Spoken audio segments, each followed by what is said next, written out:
జై గురుదత్త శ్రీ గురుదత్త. నిజాయితీకి నిర్భీతికి మారుపేరు ఆయన. స్వాతంత్రోద్యమ కవుల్లో విశిష్ట స్థానం పొందినవారు ఆయన. దేశభక్తి కవితలు రాసి జైలు శిక్ష అనుభవించిన వారిలో ప్రథముడు ఆయన. తెలుగునాట జాతీయ కవిత్వానికి ఒరవడి పెట్టిన కవి ప్రముఖుడు ఆయన. ఆయన సంస్కారవంతమైన దేశభక్తుడు. ఆయన అద్భుతమైన ప్రజాపాటల త్యాగయ్యగా ఆనాటి కాలంలో గుర్తింపు పొందారు. ఆయన ఒక సామాన్య తెలుగు కవి అయితేనే తెల్లదొరల రాచకాల్ని తెగనాడుతూ గొంతెత్తారు.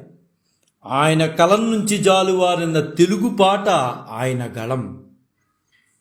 ఆయన గళం నుంచి ఎలుగెత్తిన తెలుగు పాట ఒకే ఒక్క తెలుగు పాట తెల్లదొరల వెన్నుల్లో వణుకు పుట్టించింది. ఆ పాట తెలుగునాట దశ దిశలా మారుమోగింది. సుకవి జీవించు ప్రజల నాలుకల యందు అనే జాష్వా గారి మాట ఆయన విషయంలో అక్షరాలా అతికినట్లు సరిపోతుంది. ఇంతకీ ఆయన ఎవరండి? ఎవరు అంటే అదేనండి మరి గరిమెళ్ళ సత్యనారాయణ గారు. ఆ మహామనీషికి నివాళులర్పిస్తూ వారి జీవిత విశేషాలను తెలుసుకోవడానికి మనం ప్రయత్నం చేద్దాం. గరిమెళ్ళ సత్యనారాయణ గారు శ్రీకాకుళం జిల్లా నరసన్నపేట తాలూకా గోనేపాడు గ్రామంలో 1893 జూలై 14 జన్మించారు. గరిమెళ్ళ సూరమ్మ, గరిమెళ్ళ వెంకట నరసింహం దంపతులకు ఈయన జూలై 14, 1893 సంవత్సరంలో ఈయన జన్మించడం జరిగింది. గరిమెళ్ళ వారి ప్రాథమిక విద్య స్వగ్రామమైన ప్రియాగ్రహారంలో సాగింది. కన్నేపల్లి లక్ష్మీ నరసింహం గారు ఆర్థిక సహాయంతో విజయనగరం, మచిలీపట్నం, రాజమహేంద్రవరం మొదలైన చోట్ల పై చదువులు చదివారు. అయితే ఈయన రాజమహేంద్రవరంలో ఉపాధ్యాయ శిక్షణ కూడా పొంది ఉన్నారు. అయితే ఈయన బిఏ చేసిన తర్వాత గంజాం కలెక్టర్ కార్యాలయంలో గుమాస్తాగా కొంతకాలం పనిచేశారు. ఆ తర్వాత విజయనగరం ఉన్నత పాఠశాలలో ఉపాధ్యాయుడిగా కొంతకాలం పనిచేశారు. అంటే రాజమహేంద్రవరంలో ఉపాధ్యాయ శిక్షణ పొందిన తర్వాత విజయనగరం ఉన్నత పాఠశాలలో ఉపాధ్యాయుడిగా కూడా కొన్నాళ్ళు పనిచేశారు. అయితే గరిమెళ్ళ సత్యనారాయణ గారు చిన్నప్పుడే మేనమామ కూతురిని వివాహం చేసుకున్నారు. ఆయన స్వేచ్ఛాప్రియత్వం వలన ఎక్కువ కాలం ఏ ఉద్యోగమూ చేయలేకపోయారు. అంటే ఆయన భావాలు ఇతరులతో పొంతన కుదిరేది కాదు. అంటే చాలా మంచి భావాలు కలిగి ఉండేవాడు. ఏది చెప్పాలన్నా ఖచ్చితంగా చెప్పేసేవాడు. దేనికి భయపడేవాడు కాదు మహానుభావుడు. ఏ విషయాన్ని చెప్పాలన్నా ముక్కుసూటి మనిషి, చక్కగా చెప్పేసేవాడు. సన్నపాటి మనిషి, ముక్కుసూటి మనిషి, చక్కగా ఏ విషయాన్నైనా సరే మొహమాటం లేకుండా చెప్పేసేవాడు. దానివల్ల బహుశా ఏ ఉద్యోగంలో కూడా ఆయన నిలవలేకపోయారు. ఆ రోజుల్లో కాంగ్రెసు స్వచ్ఛంద సేవకులు ఖద్దరు దుస్తులు ధరించి గాంధీ టోపీ పెట్టుకుని బారులు తీరి మన జెండాని పట్టుకుని ఎగిరివేసుకుంటూ వెళ్ళేవారు. అంటే తెల్ల దొరల గుండెల్లో రైళ్లు పరిగెట్టించేవారు. ఎప్పుడైతే మన జాతీయ జెండా పట్టుకుని వెళుతున్నారో మన గరిమెళ్ళ సత్యనారాయణ గారు ఆయన ఒక పాటను రాశారు. ఆ పాటను రాసి ఆయనే సొంతంగా పాడటం వలన ఆ జెండా పట్టుకుని ఆయన పాట పాడుతూ వెళుతుంటే ఆయన వెనకాల ఎంతోమంది వచ్చేవారు. అంటే అంత చక్కగా ఆయన కంఠం మారుమోగేదనమాట. ఆయన ఎంత చక్కగా పాడారంటే, మా కొద్ది తెల్లదొరతనము దేవా, మా కొద్ది తెల్లదొరతనము దేవా, మా కొద్ది తెల్లదొరతనము, మా ప్రాణాలపై పొంచి మానాలు అరియించే, మా ప్రాణాలపై పొంచి మానాలు అరియించే, మా కొద్ది తెల్లదొరతనము దేవా, మా కొద్ది తెల్లదొరతనము. 12 దేశాల పండుచున్నా గాని 12 దేశాలు పండుచున్నా గాని పట్టేడన్నము లోపమండి ఉప్పు ముట్టుకుంటే దోషమండి నోట మట్టి కొట్టి పోతాడండి అయ్యో కుక్కలతో పోరాడి కూడు తింటామండి కుక్కలతో పోరాడి కూడు తింటామండి మా కొద్ది తెల్ల దొరతనము దేవా మా కొద్ది తెల్ల దొరతనము దేవా మా కొద్ది తెల్ల దొరతనము అంటూ ఆకాశం దద్దరిల్లులాగా పాడుతూ వీధుల్లో కవాతులు చేసేవారండి. ఆ తర్వాత ఈ విషయం సబర్మతి ఆశ్రమంలో ఉన్న గాంధీజీ గారికి ఈ పాట అనువాదం చేయమని ఆయన చెప్పారనమాట. అంటే ప్రజల మనసుల్లో అంటే ఈ పాట ఎవరు విన్నా ఒక్కసారి వాళ్ళు పాడుకోకుండా ఉండలేరండి, అంత గొప్పగా రాశారు.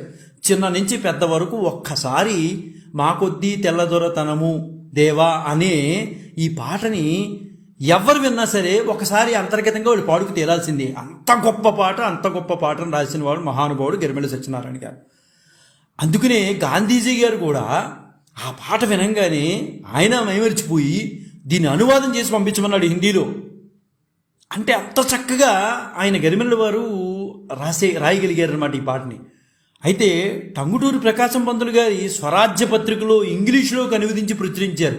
అంటే ఒక్కసారి మనం ఆలోచిస్తే గరిమెళ్ళ సత్యనారాయణ గారు రాసినటువంటి పాట ఎంతమందిని ప్రభావితం చేసిందో మనకు అర్థమవుతుంది. ఎన్జి రంగా గారు గరిమెళ్ళ వారిని ప్రజాపాటల చాగయ్య అని కూడా ప్రశంసించారు.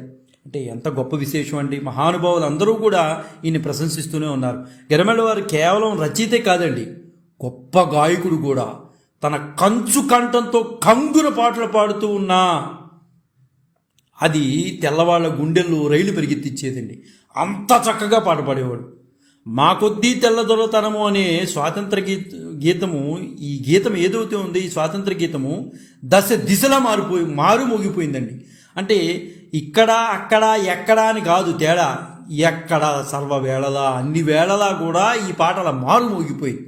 సర్వత్రా కూడా అన్ని చోట్ల కూడా ఈ పాట మారుమోగిపోయింది. చిన్న నుంచి పెద్ద వరకు ఎవరైనా దాని అర్థం తెలిసినా తెలియపోయినా మా కొద్దీ తెల్లదొరతనము దేవా అని ఈ గీతం అనేది అలా పాడుతూనే ఉండేవారు. సరే, ఇది ఇలా ఉండగా అందరూ అలవాటు చేసుకున్నారు కాబట్టి సైన్యంలో వాళ్ళు కూడా, బ్రిటిష్ సైన్యంలో వాళ్ళు కూడా ఆ పదాలకు అర్థం తెలియకపోయినా వాళ్ళకే అదే మాట నోటి నుంచి వచ్చేసింది. అంటే అంత లిరిక్ చాలా బాగుండేదండి. ఆయన వాయిస్ కూడా అంత చక్కగా ఉండేది. పాడితే 10 మంది పాడేటట్టే ఉండేది, దాని అర్థం తెలిసినా తెలియకపోయినా. అయితే తెల్లదొరలు వాళ్ళు కూడా, సైన్యం కూడా వాళ్ళు పాడేసేవారు. అయితే ఇదంతా కూడా ఈ పాట అప్పుడు అంటే దాదాపు 1921 గురించి చెప్తానండి. అప్పుడు జీటీహెచ్ బేకన్ గారు ఉన్నారు మనకి. ఆయన దృష్టికి వెళ్ళింది. ఎలా వెళ్ళింది? అక్కడ ఆయన దగ్గర దుబాసీలు మనవాళ్లేనండి, తెలుగు వాళ్ళే దుబాసీలు వర్క్ చేసేవారు. అంటే తెలుగు వారికి ఇంగ్లీష్ వారికి అనుసంధానం చేసేవారు మధ్యలో. ఆ దుబాసీలు వెళ్ళి చెప్పారు, ఏమంటే మామూలు వాడు కాదు గరిమెళ్ళ సత్యనారాయణ, ఎంతో మందిని ప్రభావితం చేస్తున్నాడు, ఒక్క పాట చాలు మహానుభావుడు, ఆ పాట వల్ల అందరూ ప్రభావితం అవుతున్నారు, ఇంకా తెలుగు వాళ్ళు మామూలుగా వచ్చేస్తారు, మీరు వెనక్కి వెళ్ళిపోవాల్సిందే అని దుబాసీలు చెప్పేసేవారు తీసుకెళ్ళి. వెంటనే బేకన్ గారు గరిమెళ్ళ సత్యనారాయణ గారి కౌరు పంపించి సత్యనారాయణ గారు రాగానే ఎదురుకుండా బేకన్ గారు కూర్చుని ఆయన భాషలో అడిగారు, ఏమిటి నువ్వు చాలామందిని ప్రభావితం చేస్తున్నావట, ఏదో పాటలు పాడుతున్నావట. వెంటనే ఆయన ఏమి దడవలా, గరిమెళ్ళ సత్యనారాయణ గారు కూడా ఏమీ దడవలేదండి. అవును అన్నాడు. ఆ పాట ఏంటి ఒకసారి పాడు నువ్వు అన్నాడు. వెంటనే ఆయన మా కొద్ది తెల్లదొరతనము దేవా మా కొద్ది తెల్లదొరతనము, ఇలా ఆ గేయాన్ని పాడుకుంటూ వచ్చాడు. ఎప్పుడైతే పాడుకుంటూ వచ్చాడు ఒక్కసారిగా ఆ బేకన్, జీటీహెచ్ బేకన్, భాషరాని నాకే ఎంత గగురుపాటుగా ఉంటే స్వదేశీయుల్లో ఇంకెంత ఉత్తేజాన్ని కలిగిస్తుందో నీ పాట నాకు ఇప్పుడు అర్థమవుతోంది. వాళ్ళందరికీ అంత ఉత్తేజం వచ్చిందంటే కేవలం నీ పాట వల్లనే, లేకపోతే మేము చెప్పింది విని వాళ్ళు బ్రతికేవాళ్ళు, మేము చెప్పినట్లు చేసేవాళ్ళు వాళ్ళు. నీ పాట వల్ల మేము చాలా ఇబ్బంది పాలవుతాం. ఈ స్వదేశీయుల్లో ఇంకెంత ఉత్తేజాన్ని నువ్వు ఇస్తున్నావో నాకు అర్థమైంది. అందుకనే ఈ రోజు నుంచి, ఇప్పటి నుంచి, ఈ సెకండ్ నుంచి నువ్వు ఈ పాటని నిషేధించబడింది. ఈ పాట ఎవరు పాడినా రాజద్రోహ నేరం కింద మేము వాళ్ళని అరెస్ట్ చేస్తాం అని జిటిహెచ్ బెకన్ ఆయన ఒక పత్రాన్ని రిలీజ్ చేశారనమాట. గరిమెళ్ళ సత్యనారాయణ గారిని కూడా వెంటనే రాజద్రోహ నేరం కింద ఏడాది పాటు కఠిన కారాగార శిక్ష విధించేశాడు బెకన్. ఎందువల్లంటే ఎలాంటి మహానుభావులు బయట ఉన్నారనుకోండి, ఎంతోమందిని ఉత్తేజపరుస్తారు, వాళ్ళు తిరిగి వెనక్కి వెళ్ళిపోవాల్సిన పరిస్థితి ఏర్పడుతుంది.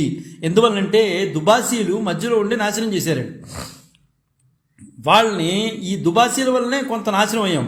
అతని మాట ఒక లక్షలాది మందిని ప్రభావితం చేస్తుందని ఎప్పుడైతే తెలుసుకున్నారు, అలాంటి వాళ్ళని బయట తిరగనిచ్చేవారు కాదండి. వెంటనే రాజద్రోహ నేరం కింద బ్రిటిష్ వాళ్ళు అరెస్ట్ చేసి పడేసేవారు. అలాగా మన గరిమెళ్ళ సత్యనారాయణ గారి యొక్క పాట ప్రభావితం చేసింది. మాట కన్నా పాట ప్రభావితం చేసి ఏదో ఒకటి ప్రభావితం చేయటం సహజం అండి.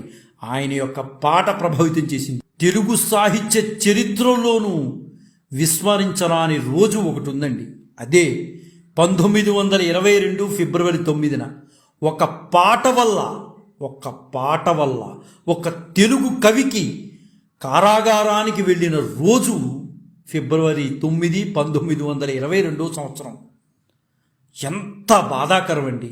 ఒక పాట కారణంగా ఒక తెలుగు కవిని తీసుకెళ్ళి జైల్లో పడేశారు. విచారణ పేరిట కొంతకాలం జైల్లో ఉంచారు. అంటే ఫిబ్రవరిలో పడేస్తే జైల్లో దాదాపు జూలై వరకు ఆయన మొహం పట్టించుకోవాలి. అలా మగ్గాడండి మహానుభావుడు లోపల జైల్లో.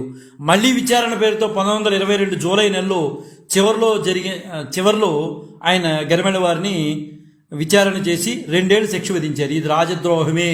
మళ్ళీ ఆయన చేత పాడించారు. ఆయన అసలు ఎక్కడ భయపడేవాడు కాదు, ముక్కుసూటి మనిషి అయ్యే, ఖచ్చితంగా మళ్ళీ మా కొద్దీ తెల్లదొరతనము దేవా అంటూ చక్కగా మళ్ళీ పాడేశాడు.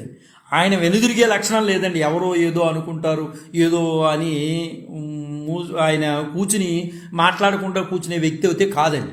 ఖచ్చితంగా ఆయన భయపడేవాడు కాదు. ఎంతమంది జస్టిసులు ఉన్నా ఆయన మాట్లాడేసేవాడు. అయితే కోర్టులో కూడా ఆయన భయపడలేదండి. చక్కగా చెప్పేశాడు విషయం. వెంటనే రాజద్రోహ నేరం కింద శిక్ష విధించేశారు. మళ్ళీ 2 ఏళ్ళు కాలం వేశారు. అయితే మళ్ళీ ఆయన ఆ నిరసనగా ఏం చేశాడంటే గరిమెళ్ళ వారు మళ్ళీ గళమెత్తి అద్భుతమైన గేయాన్ని ఆసుగా చెప్పేశాడండి. కూలిపోతుంది మూలమట్టముతో కూలిపోతున్నది ప్రభుత్వము, కూకటి వేళ్లతో కూలిపోతుంది పరప్రభుత్వము అని గరిమెళ్ళ వారు అన్నారు. అంటే ఆసుగా ఒక గేయాన్ని మళ్ళీ చెప్పేశాడు. మళ్ళీ 2 సంవత్సరాల జైలు శిక్ష పట్టడంతో జైల్లోనే ఉండగా 1923లో ఆయన చాలా అవస్థలు పడ్డారండి. జైల్లో ఉన్నప్పుడు చాలా హింసలు పాలు చేసేవారు. అయితే అదే సమయంలో తాతగారు చనిపోయారు. కొద్ది కాలం తర్వాత తండ్రి గారు చనిపోయారు.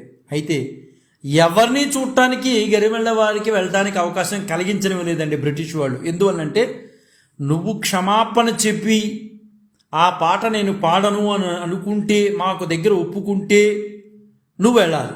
మళ్ళీ ఆ పాట తప్పు, మీరెవరూ పాడకూడదని వేరే పాట కట్టి నువ్వు పాడి జనాన్ని నువ్వు ఉత్తేజపరచాలి. అలా పరిస్థితినే నిన్ను మేము వదులుతాం, లేకపోతే వదలం అన్నారు. తండ్రిని చూసేందుకు కూడా వదిలిపెట్టలేదు ఆయన్ని వెళ్ళనివ్వాల బ్రిటిష్ వారు. అంత మూర్ఖత్వంగా ప్రవర్తించారండి. అయితే ఆయన ఎక్కడా కూడా రాజీ పడలేదండి. నేను ఆ పాటే పాడతాను, నన్ను వదిలినా వదలకపోయినా మీ ఇష్టం, అది నా తండ్రి చనిపోయాడు, నేను మనసులోనే ఆయన్ని బాధాతత్వ హృదయంతో ఉన్నాను, అంతే. నేను ఇలాంటివి ఏమీ పట్టించుకున్నాను. నా దేశం ముందు అందరూ చిన్నవారే, నా దేశమే నాకు ప్రాధాన్యత అన్నాడు. దేశభక్తికి జీర్ణించుకుపోయిన నిలువెళ్ళ అణువణువు ఆయనకి దేశభక్తి జీర్ణించుకుపోయింది. అలాంటి మనిషిని బ్రిటిష్ వాళ్ళు కాదు కదా ఎవరు మార్చలేరు. అంత గొప్ప దేశభక్తి కలిగినటువంటి వాడు గరిమెళ్ళ సత్యనారాయణ గారు. ఆ గరిమెళ్ళ సత్యనారాయణ గారు క్షమాపణ చెప్పేది లేదని జైల్లోనే ఉండిపోయారు. ఆయన మొండితనాన్ని ఎవరు ఏమి చేయలేకపోయారు. తండ్రి చనిపోయినా తాత చనిపోయినా వెళ్ళలేదు. దేశం ముందు వీళ్ళందరూ చిన్నవాళ్లే, నాకు దేశమే ప్రాధాన్యం అని అనుకున్నాడు. 2 సంవత్సరాల శిక్ష అనుభవించిన తర్వాత మళ్ళీ ఒక గేయాన్ని రాశాడు. బయటకు వచ్చేసి, దండాలండోయ్ మేముండలేవండోయ్ బాబు, సైతాను ప్రభుత్వాన్ని సాగనీయవండోయ్ బాబు అంటూ 113 చరణాల దీర్ఘగేయం సంతరించాడు అనమాట. ఆయన మళ్ళీ రాశాడు. ఈయనకు పెరుగుతున్న ప్రజాదరణ చూసి బ్రిటిష్ ప్రభుత్వం, ఇతను బయట ఉంటే మనకి తలెప్పిగా ఉంది, ఎంతమందిని ఉత్తేజపరుస్తున్నాడంటే లక్షలాది మందిని ఉత్తేజపరుస్తున్నాడు, ఇతనికి మళ్ళీ జైల్లో ఉంచడమే మంచిదని చెప్పి మళ్ళీ అరెస్ట్ చేసి పడేశారు. చేసి ఆయన్ని కాకినాడ మ్యాజిస్ట్రేట్ ముందు హాజరుపరిచారు. మళ్ళీ జైలు శిక్ష పడింది. మళ్ళా జైలు నుంచి విడుదలయ్యాక చాలా చోట్ల మళ్ళీ జైలు నుంచి విడుదలయ్యాడు అనుకోండి. ఆయన అలా జైలుకి వెళ్ళడం రావడం, జైలుకి వెళ్ళడం రావడం ఆయనకి అలవాటైపోయింది. జైలు నుంచి విడుదలయ్యాక చాలా చోట్ల ప్రజా సన్మానాలు అందుకున్నాడు గరిమెళ్ళ వారు. ఎందువల్లంటే అంత ధైర్యంగా ఆయన వెనకాల ఎవరు లేకపోయినా ఆయన ఒక్కడు చాలండి బ్రిటిష్ వాళ్ళని ఎదిరించిన వాడు. అంత గొప్పగా పాడేవాడు ఆయన. వ్యక్తిగత జీవితంలో చాలా ఇబ్బందులను ఎదుర్కొన్నాడు. ఎందువల్లంటే ఈ జైలుకి వెళ్ళటం రావడం. అయితే భార్య మరణంతో రెండో వివాహము చేసుకున్నారైనా అప్పులు, ఆస్తుల అమ్మకం వెంటనే జరిగిపోయాయండి. ఎందువల్లంటే ఆయన వెళ్ళి జైల్లో కూర్చున్నాడు. చూసారా, మహానుభావుడు చక్కగా గవర్నమెంట్ ఉద్యోగం చేసుకునేవాడు. అయితే దేశం ముందు ఇవన్నీ చిన్నవే అనుకున్నాడు ఆయన. ఆపై ప్రియాగ్రహారంలో గ్రంథాలయ కార్యదర్శిగా పనిచేస్తూ శ్రీ శారదా గ్రంథాలయం స్థాపించి 18 పుస్తకాలు అచ్చువేయించారు. 1921లో గరిమెళ్ళ వారు స్వరాజ్య గీతాలు పుస్తకం వెలువడింది. 1923లో హరిజన పాటలు, 1926లో ఖండకావ్యాలు, భక్తి గీతాలు, బాలగీతాలు మొదలైనన్ని రచనలు వెలువడ్డాయండి. గరిమెళ్ళ వారు చాలాసార్లు జైలు శిక్ష అనుభవించారు. ఆయన్ని అస్తమాటికి తీసుకెళ్ళడం, లోపలపడేయడం, ఆయన వచ్చేయడం ఆయనకి అలవాటైపోయింది. ఎక్కడా కూడా రాజీ పడేవాడు కాదు. అంత నిర్మోహమాటంగా మాట్లాడేవాడు. అవును, నేను రాశాను ఈ పాట అనేవాడు.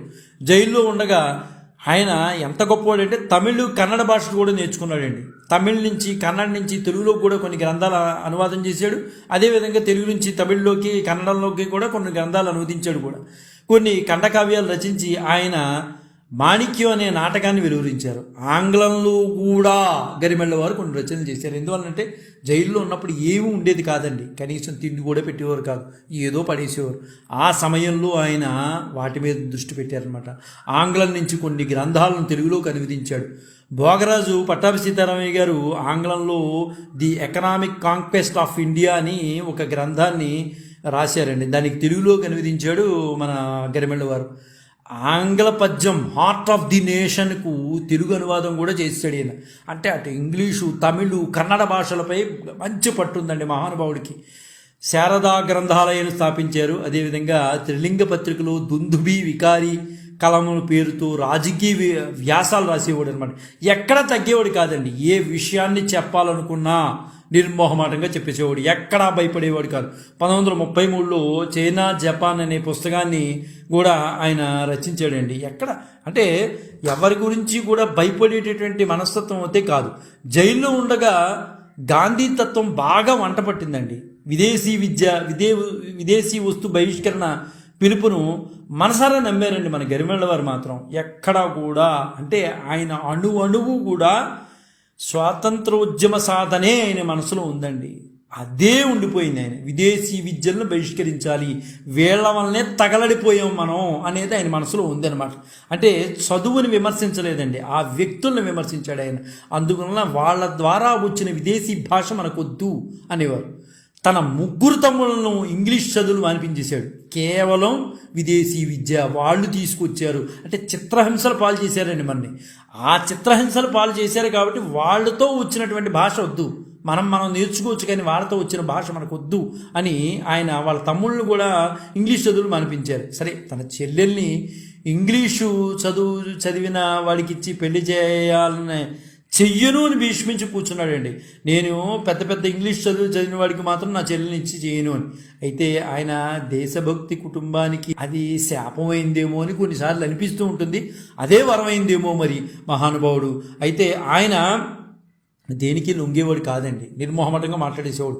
ఉద్యోగాలు లేక కుటుంబం పేదరికంలో నెట్టబడిందండి. ఒక తమ్ముడు దేశాలు పట్టి వెళ్ళిపోయాడు.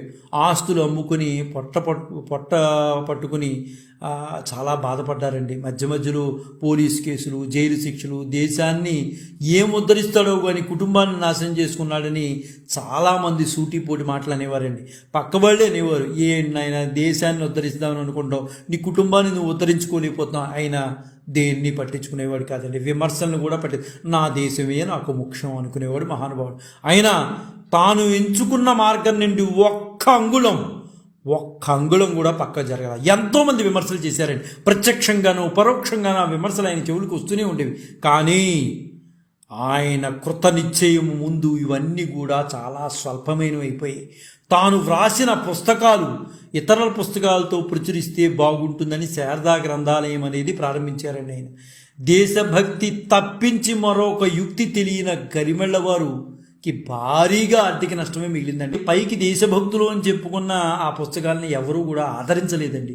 ఎదురుగా కనిపించినప్పుడు తన కవిత్వాన్ని, తన పోరాట మార్గాన్ని ప్రశంసించిన వారే తన వెనకాల ఎటువంటి మాటలు అన్నారో ఆయనకి బాగా తెలిసిందండి. అబ్బే మేము ఉంటాం, నువ్వు వెళ్ళు, ఏం పర్వాలేదు, నువ్వు తప్ప ఇంకెవరూ చేయలేరు, నువ్వు చాలా మహానుభావుడి అని పొగిడారండి.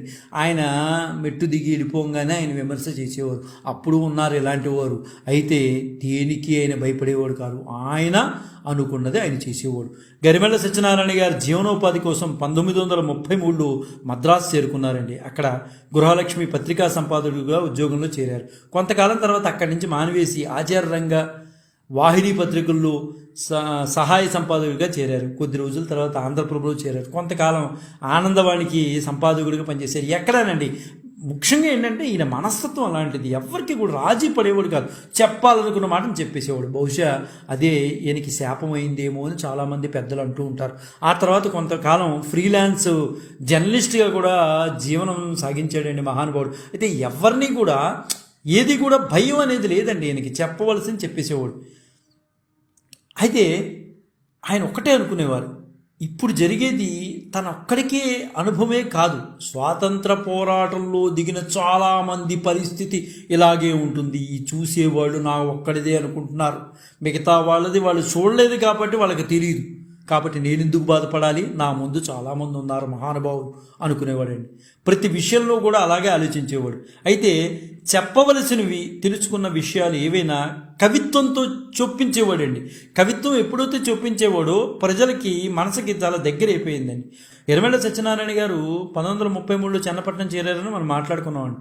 అక్కడ ఆయన ఎవరికి చెప్పలేదండి. గొప్ప విశేషం ఏంటంటే, నేను గరిమెళ్ళ సత్యనారాయణని మా కొద్దీ తెల్లదొరతనము అనేది రాసింది నేనేని ఆయన చెప్పుకోలేదండి. కానీ అందరికీ తెలుసు మా కొద్దీ తెల్లదొరతనము అనేది గేయం అందరికీ నోటికి వచ్చండి. కానీ రాసిన వారి ముఖం తెలీదు. ఇప్పట్లోలాగా ఫోటోలు వేసుకోవడం అప్పుడు లేదండి ఆ ఆనవాయితీ. కాబట్టి ఆయన ఎవరో కూడా తెలియదు, పేరు అయితే తెలుసు కానీ ముఖం తెలియదు. అయినా ఆయన అజ్ఞాతంగానే బతికారు. నేనే గరిమెళ్ళ సత్యనారాయణని ఎవరికి చెప్పరా, తానెవరో గతంలో తెలిసిన వారికి తప్పించి మరి ఎవరికి కూడా తాను పలానా వ్యక్తిని అని చెప్పుకునే ప్రయత్నము ఆయన ఎప్పుడూ చేయలే. నేను ఇలాంటి వాడిని నేనెందుకు చెప్పుకోవాలి, అది జనానికి తెలియాలి, నా గొప్పలు నేను చెప్పాల్సిన అవసరం ఏంటి అనే మనస్తత్వం కలిగిన వాడండి ఆయన. తన వల్ల దెబ్బతిన్న సోదరుడికి సహాయం చేసేందుకు చెన్నపట్నంలో ఒక చిన్న భోజన హోటల్ ప్రారంభించారండి. బహుశా ఆయన దురదృష్టవంతుడు, అది కూడా ఆయన కలిసి రాకపోవడంతో భారీగా అప్పులైపోయాయండి. అంటే తమ్ముడు ఇబ్బంది పడుతున్నారు, నా వల్ల నేను ఈ దేశాన్ని పట్టుకుని వెళ్ళాను, వాళ్ళకి సహాయం చేయలేకపోయానేమో అని బాధతో ఆయన హోటల్ పెట్టిన హోటల్లో కూడా దురదృష్టమైన కలిసి రాల. చివరికి ఆ హోటల్కి భవనం అద్దెకెట్టే పరిస్థితి కూడా లేకుండా గరిమెళ్ళ వారు బయటికి రావాల్సిన పరిస్థితి ఏర్పడిందండి. ఆ సమయంలో అక్కడ యజమాని ఆ తాళాలు కూడా దానికి వేసేసారు, హ్యాండ్ అవుట్ చేసేసుకున్నారు ఆ హోటల్ని. ఆ హోటల్ ముందు దీనంగా కళ్ళనీళ్ళు పెట్టుకుని బక్క చిక్కిన శరీరంతో మౌనంగా రోధించారండి మహానుభావుడు. అలాగే ఉండిపోయాడు. అయితే నోరు తెరిచి నేనే గరిమెళ్ళ సత్యనారాయణ అని ఒక్క మారు కూడా చెప్పలేదండి. అలా చెప్పుంటే ఆయన భవిష్యత్తు వేరేగా ఉండేదేమో ఆయన భవిష్యత్తు. ఆ మాట చెప్పినా లేదా మా కొద్దీ తెల్లదొరతనము దేవా రాసింది నేనే అని పాట చెప్పినా అసలు ఆ చెన్నపట్నంలో నెత్తి మీద పెట్టుకునేవారండి. తెలుగువారంటే ఎంతో అభిమానం చెన్నపట్నం వాళ్ళకి, తమిళనాడు వారికి. ఆయన్ని నెత్తి మీద పెట్టుకునేవారు. కానీ ఆయన ఏనాడూ ఆ ప్రయత్నం చేయలేదు. కానీ తమ దేశం కోసం పోరాటం చేసేవారినే కానీ నేను దేన్ని అర్థించేవాడిని కాదు అని ఆయన చెప్పుకునేవారు. అయితే ఆయన ఆర్థిక నష్టాల్లో మాత్రం కొట్టుమిట్లాడాడండి. చాలా ఇబ్బంది పడ్డాడు. భార్య మరణించిన తర్వాత దహన కార్యాలు నిర్వహించేందుకు కూడా డబ్బులు లేని పరిస్థితుల్లో ఆయన ఇరుగు పొరుగు వారు ఇచ్చినటువంటి వాటితో ఆయన ఆ దహన కార్యక్రమాలు కూడా చేయటం జరిగిందండి. గరిమెళ్ళ వారు పేదరికం అనిపిస్తున్న రోజుల్లో దేశోద్ధారక కాశీనాథ నాగేశ్వరరావు గారు పంతులు గారు కొంత సహాయం చేశారండి. వావిళ్ళ వెంకటేశ్వర శాస్త్రి గారు కూడా ప్రతి నెల ఆయనకి ఆర్థిక సహాయం అందించేవారు. మహానుభావుడు మనకి ఎంతో ఇది చేశాడు, దేశానికి సేవ చేస్తున్నాడని ఎంతో వాళ్ళకి తోచింది ఆర్థిక సాయం చేసేవారండి. అది ఎంతకాలమో కూడా సాగల. వివిధ పత్రికలకు, ఆల్ ఇండియా రేడియోకి రచనలు చేసి కొంత గడిచినా ఆయన అవసరాలకు ఆ డబ్బు చాలలేదండి. ఒకవైపు పేదరికం, మరొక వైపు అనారోగ్యం ఆయన్ని బాగా దెబ్బతీసాయండి. చివరి దశలో ఆయనకి ఏమైందంటే ఒక కన్ను కూడా పూర్తిగా పోయిందండి, పక్షవాతం వచ్చింది. చైతన్యమూర్తి గరిమెళ్ళ సత్యనారాయణ వార్ధక్య జీవితం దుర్భరంగా కావటం వల్ల చాలా బాధాకరం అండి విషయం. మహానుభావుడు ఎంతోమందిని చైతన్యాన్ని రగిల్చినటువంటి మహానుభావుడు ఎంతమందికి చైతన్యాన్ని రగిల్చాడండి. అలాంటి మహానుభావుడు దుర్భరమైన జీవితాన్ని గడపవలసిన పరిస్థితులు ఏర్పడ్డాయి. అయితే గుర్తింపు పొందని దిక్కులేని పరిస్థితుల్లో కొంతకాలం ఆయన బతకవలసిన పరిస్థితులు ఏర్పడ్డాయండి. ఎవరిని కూడా కనీసం నేను ఇలాగా గరిమెళ్ళ సత్యనారాయణ అని చెప్పుకుని ఉంటే ఆయన భవిష్యత్తు వేరేగా ఉంటుంది. ఆయన ఏనాడు కూడా మహానుభావుడు నేను గరిమెళ్ళ సత్యనారాయణని అనే చెప్పే పరిస్థితి ఆయనకి రాలేదండి. గరిమెళ్ళ సత్యనారాయణ గారి నష్టజాతకం అనుకుంటారో లేదా స్వాతంత్ర పోరాట వీరులను మర్చిపోయిన భారతీయులను నిందించాలో ఇక్కడ నాకైతే అర్థం కావట్లేదండి. 1947లో స్వాతంత్రం లభించింది. గాంధీ తత్వాన్ని పరిమితంగా వంట పట్టించుకున్న వారంతా అధికారం చేపట్టారు. ఏదో దూరంగా నుండి హాయ్ అనే వాళ్ళందరూ కూడా పీఠాలెక్కి కూర్చున్నారు. కానీ గాంధీజీ మార్గమే జీవితం అనుకున్న గరిమెళ్ళ సత్యనారాయణ లాంటి వారు ఆకలి బాధతో అలమటించడం మొదలుపెట్టారు. ఎంత బాధాకరమైన విషయం అండి ఇది. అసలు గాంధీ తత్వం అంటే ఏంటో తెలియని వాళ్ళందరూ పీఠాలు ఎక్కి కూర్చున్నారు. గాంధీ తత్వమే తన జీవితం అనుకున్నవాడు ఆకలి బాధలతో అలమటించాడు. వారి త్యాగాలకు విలువ లేకుండా పోయింది. గరిమెళ్ళ గీతాల అవసరం లేకుండా పోయింది. స్వాతంత్రోద్యమంలో గరిమెళ్ళ గీతాలకు ఎంత గౌరవం పొందారు. స్వాతంత్రం వచ్చిన తర్వాత గరిమెళ్ళ వారి పాటను వినటానికి కూడా వాళ్ళకు ఓపికలు లేని పరిస్థితుల్లోకి అయిపోయింది.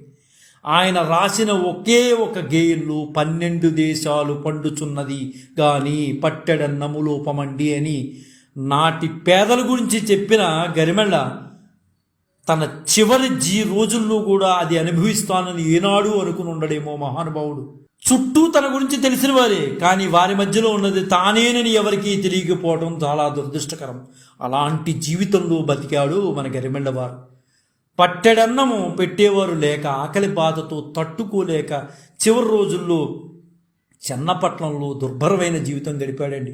ఆయన ఎంత గొప్ప దేశభక్తుడంటే దాని గురించి కుటుంబాన్ని త్యాగం చేసుకున్నాడండి. ఆయన చేతిలో పైసా లేక చాలా ఇబ్బందులు పడ్డాడండి. చాలా అందరి దగ్గరికి కూడా ఆయన వెళ్ళేటటువంటి మనస్తత్వం అంతే కాదు. అందరూ అనేవారు మా కొద్ది తెల్లదొరుతనం ఎంత బాగా రాశారు అన్నా ఆయన పొంగిపోయేవాడు కాదండి. అది నేనే రాశానని కూడా ఆయన చెప్పుకోవాలా. గరిమెళ్ళ సత్యనారాయణ గారు అని తెలిసినటువంటి వ్యక్తి, అయ్యా ఏంటి మీ పరిస్థితి ఎలా అయిపోయిందంటే అప్పుడు ఆయన అన్నారు, కొందరు త్యాగం చేయాలి, కొందరు నశించిపోవాలి, కొందరు నాశనమైపోవాలి, అప్పుడే దేశం బాగుంటుంది. దేశం అందరూ బాగుంటే బాగుండడం కాదు ఆయన ఇచ్చారు. కొందరు త్యాగం చేయాలి, కొందరు నశించిపోవాలి, కొందరు నాశనమైపోవాలి, అప్పుడే దేశం బాగుంటుంది అని. దేశం బాగు కోరిన నేను ఇంతే, నేను దేశాన్ని బాగు కోరుకున్నాను కాబట్టి నేను నాశనం అయిపోతున్నాను అంతే అన్నారు గరిమెళ్ళ వారు వారికి సమాధానంతో. ఆకలితో అలమటిస్తూ దుర్భరమైన పేదరికంలో డిసెంబర్ 18, 1952 చెన్నపట్నంలో ఎవ్వరికీ తెలియని వ్యక్తిగా ఈ లోకాన్ని వదిలి గరిమెళ్ళ వారు వెళ్ళిపోయారు. అనామక శవంగా కొందరు ఇచ్చిన చందాలతో అంత్యక్రియలు చేశారండి. ఒక మహాకవి జీవితం అలా ముగుస్తుందని వాస్తవం నిజంగా తెలుగువారికి అందరికీ తెలుసు. నిజంగా ఒక్క ప్రశ్నకి మాత్రం దానికి సమాధానం లేదండి. ఆయన నష్టజాతకుడా లేదా ఆయన భారతీయులు స్వార్థపరుడా? ఈ విషయంలో ఇప్పటికీ కూడా ఆ ప్రశ్నకి సమాధానం లేదు. ఎంతోమంది స్వాతంత్రోద్యమ సమయంలో నెత్తి మీద పెట్టుకున్న వారే స్వాతంత్రం సిద్ధించిన తర్వాత గరిమెళ్ళ సత్యనారాయణ అంటే ఎవరు అనే పరిస్థితిలోకి వచ్చారు. ఆ మహానుభావుడు ఎంతోమందిని తన గేయాల ద్వారా, కవితల ద్వారా, వ్యాసాల ద్వారా ఎంతోమందిని ఉత్తేజపరిచినటువంటి మహానుభావుడు ఏమీ లేని పరిస్థితుల్లో, ఎవరూ పక్కన లేని పరిస్థితుల్లో ఒంటరిగా తన శరీరాన్ని వదిలేయాల్సిన పరిస్థితులు ఏర్పడ్డాయి.